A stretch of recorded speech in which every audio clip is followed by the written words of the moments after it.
नांदेड़ साहब की पवित्र धरती पर नतमस्तक होने का मौका मिला। श्री गुरु तेग बहादुर जी के 350 साला शहीदी समागम चल रहे हैं पूरी दुनिया में।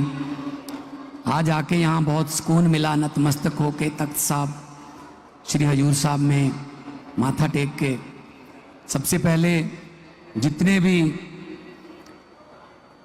यहाँ पे श्रद्धा से सत्कारयोग बुजुर्ग, नौजवान वीर, मामा पैना, छोटे बच्चे और संत समाज से, हर संप्रदाय से बहुत गुणी ज्ञानी साधु विद्वान बंदे बैठे हैं। सबको मेरी तरफ से फतेह की सांझ। वाहिगुरु जी का खालसा, वाहिगुरु जी की फतेह। महाराष्ट्र के पूर्व सीएम और आजकल राज्यसभा में महाराष्ट्र को रिप्रेजेंट करने वाले श्री अशोक चौहान जी मेरे साथ लोकसभा में भी इकट्ठे बैठते थे। हम आजकल राज्यसभा में जिम्मेदारी निभा रहे हैं। धरती पुत्र हैं, सन ऑफ सॉयल, यहाँ से बहुत श्रद्धा रखते हैं। और बाबा हरनाम सिंह जी खालसा, बाबा बलविंदर सिंह जी, जिनने भी बहुत गुणी ज्ञानी लोग बैठे हैं, हर संप्रदाय तो बैठे हैं। महाजन साहब वो बहुत सीनियर मंत्री हैं, 7 बार 7 मर्तबा जीते हुए लोगों का प्यार जिम्मेदारी निभा रहे हैं। तो गुरु साहब की पावन और पवित्र हजूरी में मुझे बहुत खुशी हो रही है आज ये बताते हुए कि आप लोगों ने जितना मान सम्मान महाराष्ट्र की नांदेड़ साहब की संगत ने दिया, वो कभी भूलने वाला प्यार नहीं है और उस प्यार की किसी करेंसी में कोई कीमत नहीं है। 350 साल श्री गुरु तेग बहादुर जी के समागम चल रहे हैं। हमने आनंदपुर साहब में बड़े समागम किए थे, तब भी संत समाज ने बहुत बड़ा योगदान उसमें दिया था। उसको मनाने के लिए मैं ये अक्सर कहता हूँ कि अगर हमारी कौम की, हमारे पुरखों की, हमारे गुरुओं की कुर्बानियाँ लामिसाल हैं, बेमिसाल हैं, जिनकी कहीं मिसाल नहीं मिलती कुर्बानियों की, तो फिर अगर कुर्बानियाँ बेमिसाल हैं तो उनकी शताब्दियाँ मनाने के तरीके भी हमारे बेमिसाल ही होने चाहिए। इसकी मिसाल नहीं मिलनी चाहिए कहीं के यही मनाते हैं भाई ये लोग। तो आज लुबाना समाज है, सिकलीगर समाज है, सिंधी समाज है, जितने भी सभी समाज के लोग इकट्ठे होकर यहाँ मना रहे हैं जिस तरीके से, बहुत मन को खुशी हुई। क्योंकि सरबत दा भला मंगण वाली गुरबाणी वो हज़ारां लखां स्पीकरां चों दुनिया दे विच उचरी जाती है। असी दुनिया दा भला मंगण वाले लोग हाँ, असी देश कौम लई कुर्बानियां करने वाले लोग हाँ। अज भी अगर पंजाब बॉर्डर स्टेट है, अगर दुश्मन की तरफ से गोली आती है, सबसे पहले पंजाबियों का सीना उसके सामने होता है। आज भी चाहे वो कारगिल की पहाड़ियाँ हों, चाहे वो जैसलमेर के टीले हों रेत के, बीकानेर के टीले हों गंगानगर के, पंजाबी जहाँ भी जाएगा अपने देश के लिए मरने मिटने को तैयार रहेगा। तो ये हमें गुरुओं से ये प्रेरणा मिली है, हमारे डीएनए में ये कुर्बानियाँ हैं।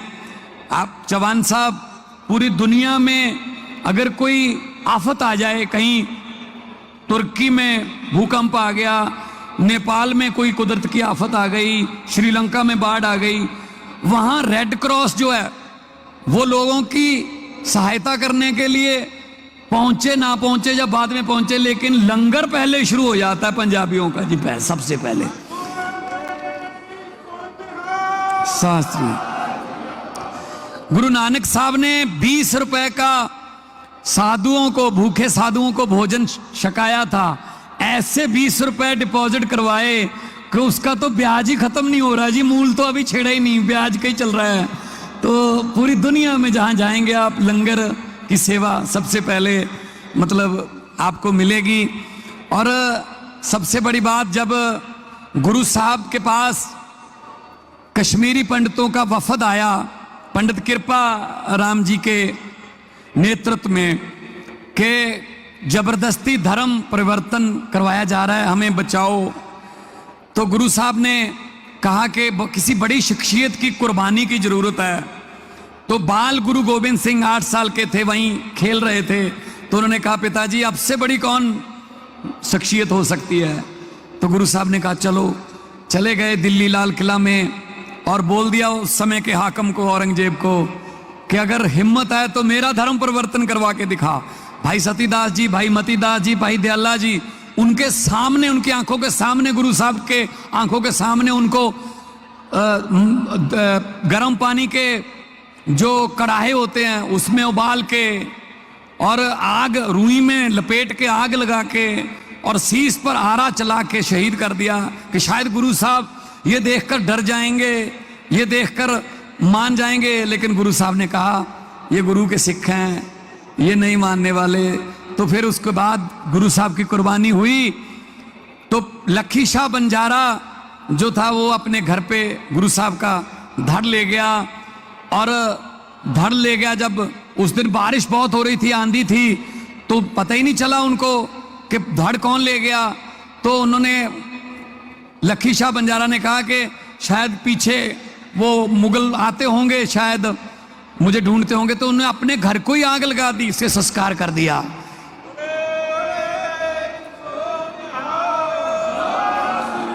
चौहान साहब बड़ा व्यापारी था, लखी शाह बंजारा।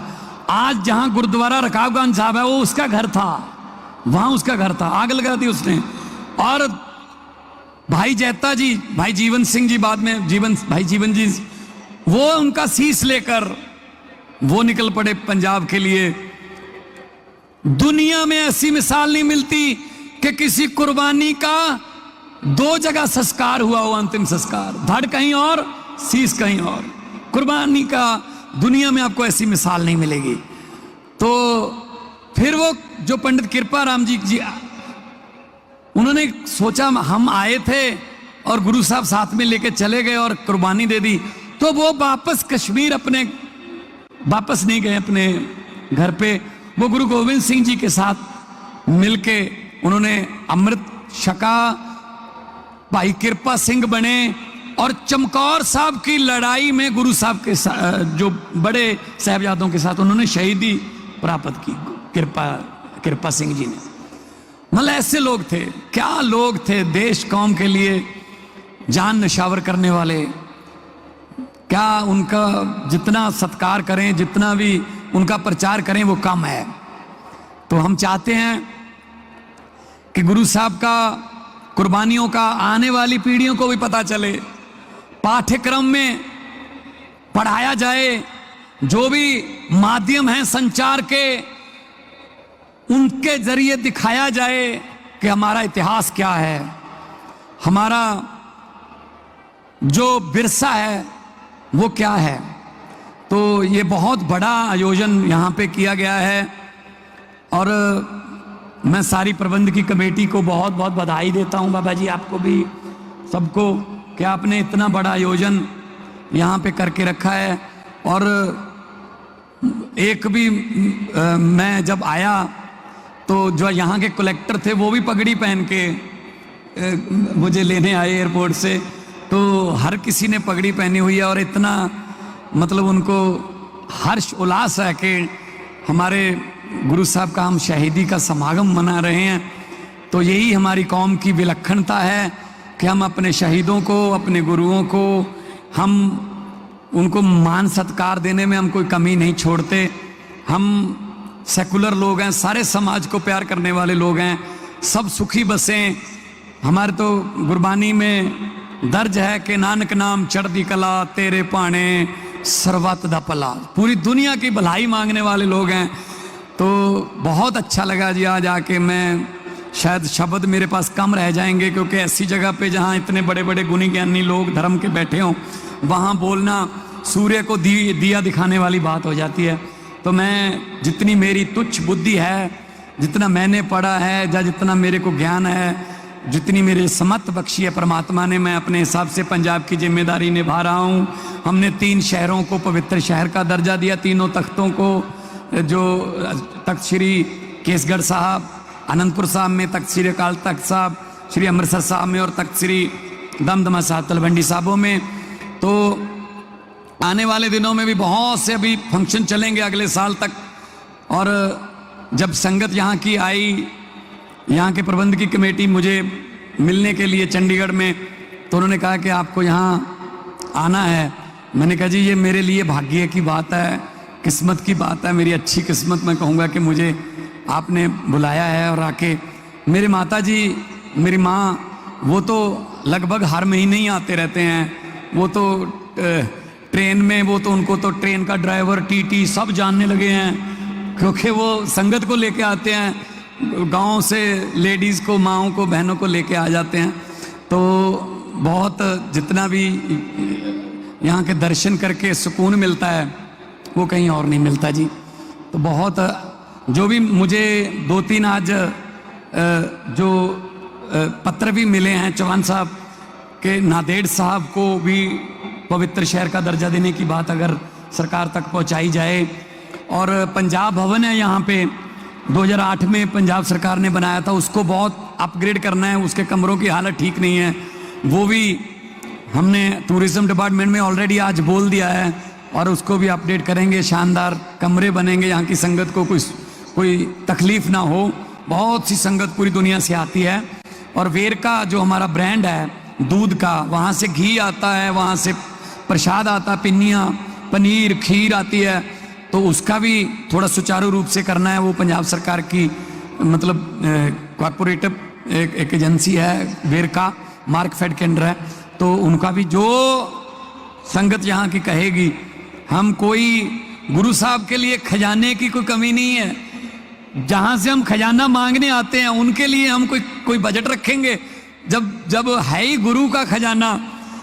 वो मेरे दादी जी एक कहानी सुनाते थे, गुरु नानक साहब और भाई मर्दाना जी, वो जा रहे थे उदासियों पे, तो जा रहे थे तो कहीं किसी गांव के सरहद पे बैठे, किसी गांव की जू पर बैठे गुरबानी उच्चर रहे थे गुरु साहब। भाई मर्दाना जी रबाब बजा रहे थे। गांव के लोगों को पता चल गया कि कोई रब का बंदा आ गया, कोई फकीर आ गया, सीधी परमात्मा के साथ लिव लगी हुई है, ये किस्मतें पलट देगा, इसकी संगत करते हैं। लोग चले गए। गुरु साहब ने कहा जी आप किधर आए?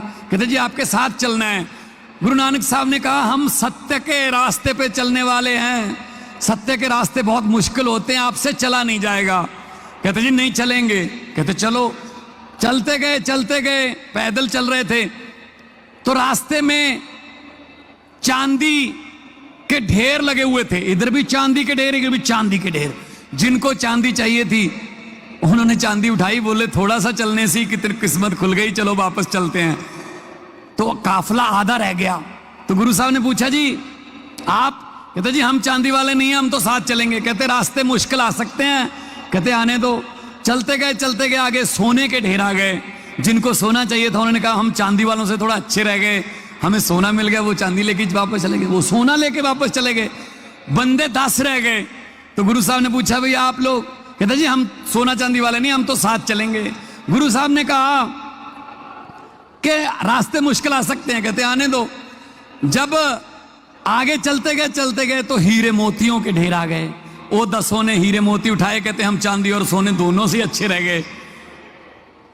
तो रह गया अकेला मर्दाना, भाई मर्दाना जी। तो गुरु साहब ने पूछा भाई मर्दाना जी आप नहीं गए? तो गुरु साहब को बोला, भाई मर्दाना जी ने कहा गुरु जी मैं नहीं जाऊंगा, मैं तो आपके साथ ही रहूंगा, मैं तो उनसे अमीर हूं। तो गुरु साहब ने पूछा भाई मर्दाना ना तेरे पास सोना है, ना चांदी है, ना हीरे है, ना मोती है, तुम अमीर कैसे हो?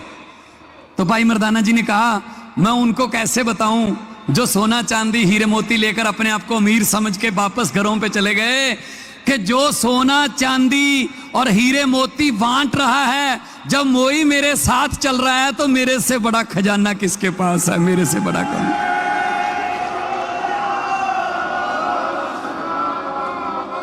सो गुरु साहब तो खजाने वंडन वाले है, ਆਪਾਂ कौन है बजट रखने वाले। सो जो जिमें कहोगे, संगत कहूगी, बाबा हरनाम सिंह जी खालसा कहणगे, जिन्ना कमेटी कहूगी, पंजाब सरकार वालों असी अपने आप किस्मत वाले भागां वाले समझांगे जे असी तुहाडे इस यज्ञ दे विच हिस्सा पा सकीए। साडा भी जन्म सफले दे विच कोई पुण्य लग जूगा। सो बहुत बहुत थोड़ा धन्यवाद। मैं क्योंकि बहुत सारे बुलारिया ने बोलना है, मैं ज़्यादा टाइम नहीं लूँगा। सारी संगत का बहुत बहुत धन्यवाद और सारिਆਂ ਨੂੰ ਇੱਥੇ ਨਤਮਸਤਕ ਹੋਣ ਆਏ ਹੋ। मैं यही अरदास करूँगा कि सारिਆਂ ਦੇ परिवार तंदुरुस्त रहन, चढ़दी कला रवे, तरक्कियां करो, अगे बढ़ो और गुरुआं दियां सिक्ख्यावां ते चलण की कोशिश करो। अगलियां पीढ़ियां नूं भी दसीए साडे वल्लों जो योगदान होगा असीं जरूर पावांगे। एक बारी जयकारा गुरु साहब दा, बोले सो निहाल। वाहिगुरु जी का खालसा, वाहिगुरु जी की फतेह। वाहिगुरु वाहिगुरु।